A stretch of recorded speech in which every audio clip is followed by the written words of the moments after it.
SD Negeri 1 Maduran. Kami persilakan Ibu Riana untuk memperkenalkan diri. Assalamualaikum warahmatullahi wabarakatuh. Saya Riana Fisa Putri, Kepala SD Negeri 1 Menduran, yang pada pagi hari ini akan diwawancarai oleh Ibu Sri Puryanti, calon guru penggerak angkatan 7 dari Kabupaten Grobogan. Alhamdulillah. Assalamualaikum Ibu. Waalaikumsalam. Begini Ibu, pada pagi hari ini seperti yang sudah kita rencanakan kemarin ya, Iya. saya akan mewawancarai Ibu terkait dengan pengambilan keputusan sesuai dengan nilai-nilai kebajikan sebagai seorang pemimpin. Gitu Bu. Gini Bu, tentang pengambilan keputusan Ibu, bagaimana Bu Riana dapat mengidentifikasi kasus-kasus yang merupakan yang disebut dilema etika atau rujukan moral itu. Untuk dilema etika itu, ketika ada kasus benar dengan benar. Kemudian kalau rujukan moral, ada kasus benar bertemu dengan salah, seperti itu. Ya. Terima kasih. Kemudian Ibu, bagaimana Ibu menjalankan pengambilan keputusan di sekolah Ibu, terutama kasus itu ada dua kepentingan yang sama-sama benar atau sama-sama mengandung nilai kebajikannya itu sama-sama kuat Ibu. Bagaimana Ibu dalam pengambilan keputusan tersebut? Iya.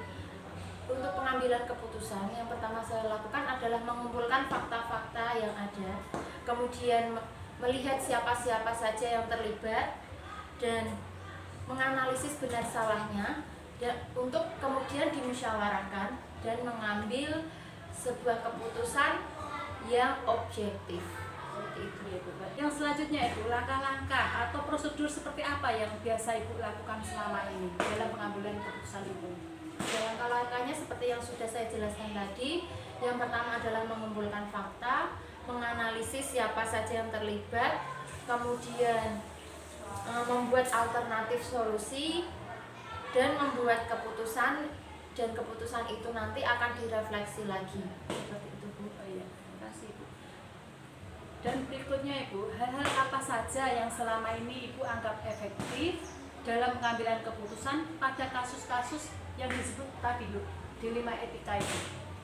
Hal efektif yang menurut saya sangat penting yaitu sifat urgennya, mendesak dan tidaknya. Kemudian kami musyawarahkan bersama-sama yang terlibat tadi, seperti itu Bu. Kemudian Bu, dalam penyelesaian masalah ini atau pengambilan keputusan itu, Ibu itu memiliki sebuah tata kala atau jadwal tertentu dalam penyelesaian kasus atau yang disebut tadi dilematika. Maksud saya itu, apakah dalam penyelesaian atau pengambilan keputusan tadi Ibu itu langsung menyelesaikan di tempat, kemudian atau membuat jadwal tertentu untuk menyelesaikannya, dan bentuk atau prosedur apa yang Ibu jalankan untuk pengambilan keputusan tersebut? Kalau untuk jadwal tertentu saya tidak mempunyai, tetapi ada tata kelola dalam menyelesaikan masalah tersebut dengan cara menganalisa, mempertimbangkan dan memusyawarahkan kasus dilema etika tadi Bu. Tentunya dalam pengambilan keputusan tadi ya Bu ya, terutama yang dilema etika tadi, adakah seseorang atau faktor-faktor yang bisa mempermudah atau membantu Ibu dalam pengambilan keputusan dalam kasus-kasus dilema etika itu? Oke, tentu ada, yaitu orang-orang yang terlibat langsung dan rekan-rekan guru yang ada di SD Negeri 1 Manduran. Iya. Nah Ibu, dari semua yang Ibu sampaikan tadi, pembelajaran apa yang dapat Ibu Riana petik dari pengalaman Ibu menyelesaikan sebuah permasalahan atau mengambil keputusan dilema etika? Pembelajaran yang bisa saya ambil yaitu sebelum mengambil keputusan sebaiknya kita mengumpulkan fakta-fakta atau data. Kemudian hal-hal apa saja yang selama ini Ibu anggap efektif dalam pengambilan keputusan pada kasus-kasus dilema etika tersebut? Misalnya di sini nanti Ibu bisa memberikan contoh sederhana mungkin dari hal yang pernah Ibu alami di sekolah Ibu. Dengan atau kepentingan umum. Begini Bu Yanti, untuk kasus yang terjadi di sekolah kami, ini memang sekolah kami kan ada program piknik 2 tahunan. Kemarin sudah COVID, memang sudah tidak ada pelaksanaan karena wisata, dan kebetulan untuk program 2 tahunan ini memang kami beserta para guru memang untuk program karya wisata 2 tahunan ini akan kami laksanakan setelah wisuda besok. Setelah ini nanti ya Bu ya. Ya. Nah kebetulan untuk peserta itu memang kan kelas 5 dan kelas 6. Nah, ternyata dari laporan wali kelas itu ada 1 anak ya, dari kelas 5 itu matur kepada ibu gurunya kalau dia tidak bisa ikut. Ya, ternyata setelah ditanya oleh ibu gurunya, nah, dia tidak bisa ikut karena betul-betul dia tidak mampu, tidak bisa membayar, dan kebetulan juga ibunya baru saja pulang dari rumah sakit. Kemudian kemarin beberapa waktu yang lalu ibunya matur dengan saya, ini ada 1 anak yang betul-betul dengan kondisi seperti ini. Terus akhirnya saya beserta dengan bapak ibu guru memberikan satu solusi bagaimana yang terbaik, karena begini pertimbangannya, kalau anak ini langsung saya berangkatkan tanpa membayar, itu nanti jelas ini akan membuat kecemburuan sosial atau iri hati dengan anak-anak peserta yang lain. Namun kalau ini tidak saya ikutkan, ini anak ini kasihan karena memang anak ini sangat berprestasi di sekolah kami.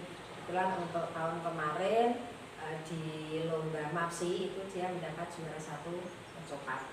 Jadi ini adalah anak-anak yang berprestasi. Nah, akhirnya dari solusi-solusi atau hasil dari rembukan kami dengan para bapak ibu guru, ternyata sudah dengan berbagai pertimbangan, dengan mempertimbangkan sana sini, akhirnya jadi keputusan bahwa anak tersebut kami berangkatkan ya, dengan tidak usah membayar karena dengan tadi. Terus setelah itu saya kumpulkan peserta dari kelas 5 dan kelas 6, saya sampaikan permasalahannya dari anak ini. Ya, saya sampaikan kalau memang anak ini betul-betul karena tidak mampu untuk membayar dengan kondisi ibunya yang baru saja sakit, terus kemudian karena ini juga merupakan satu penghargaan untuk anak yang betul-betul berprestasi dan membuat bangga sekolah kami, ya akhirnya anak-anak peserta yang lain mengerti dan dengan ikhlas mempersilahkan keputusan para ibu guru, kepala sekolah juga untuk memberangkatkan anak tersebut. Wah, benar-benar dilema ya Bu ya, yang Ibu alami tadi ya, seperti yang cerita tadi. Jadi dalam pengambilan keputusan Ibu memberangkatkan anak tersebut. Nah, tadi Ibu berarti intinya Ibu tadi dilemanya antara rasa keadilan dengan rasa kasihan tadi ya. Ibu merasa tidak tega kalau anak tersebut tidak berangkat, sedangkan anak tersebut adalah anak yang benar-benar berprestasi. Ya. Di sini kalau boleh saya menyimpulkan Ibu dari yang telah semua Ibu paparkan, semua Ibu sampaikan tadi, intinya kita itu dalam hidup itu pasti ada masalah ya Bu. Dalam masalah-masalah tersebut tentu kita harus bisa menyelesaikan dan bisa mengambil suatu keputusan, dan keputusan itu harus diambil dengan tepat dan bijaksana dengan langkah-langkah seperti tadi ya Bu ya, menganalisis dulu, kemudian mengumpulkan fakta-fakta, kemudian mencari siapa saja yang terkait dalam masalah tersebut, kemudian dimusyawarahkan, baru kita bisa menentukan atau mengambil solusi terkait masalah tersebut. Kemudian yang paling penting lagi Ibu, kita harus merefleksikan ya. Karena betul Ibu, saya juga pernah itu yang namanya dihadapkan dalam suatu dilema. Saya tuh kalau dalam pengambilan keputusan itu, setelah saya ambil keputusan itu saya masih merasa ragu itu. Karena apa? Karena saya tuh takut keputusan yang saya ambil tadi itu adalah bisa merugikan orang lain atau memihak pada salah satu pihak itu Bu. Jadi itu yang saya rasakan. Memang perlu direfleksikan. Iya, perlu direfleksikan itu yang paling utama yang ya, lebih Bu, ya. tepat. Ya. Nah, terima kasih ya, atas tadi ya yang Ibu sampaikan. Ini adalah suatu pengalaman dan saya sangat-sangat berterima kasih bisa belajar dari Ibu. Kemudian berikutnya nanti Ibu saya akan lebih belajar lagi dalam pengambilan keputusan itu, terutama yang terkait masalah tadi dilema etika itu benar-benar sulit kita dalam mengambil keputusan. Begitu Ibu.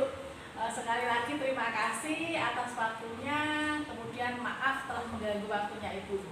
Saya hanya bisa berdoa semoga Ibu selalu sehat, selalu bahagia, kemudian selalu berkarir di tempat tugas Ibu di rumah ketika ini. Sama-sama Mbak. Kalau memang nanti selama ini mungkin saya tadi selama penyampaian mungkin saya ada yang kurang tepat, mungkin kurang apa yang namanya ada kurang-kurangnya di sana sini ya mohon dimaafkan. Saya berdoa semoga untuk Biarin dari semua tugas dari penggeraknya semoga selalu diberikan kelancaran, kemudian kemudahan dan juga Amin. terus kesuksesan. Amin. Amin.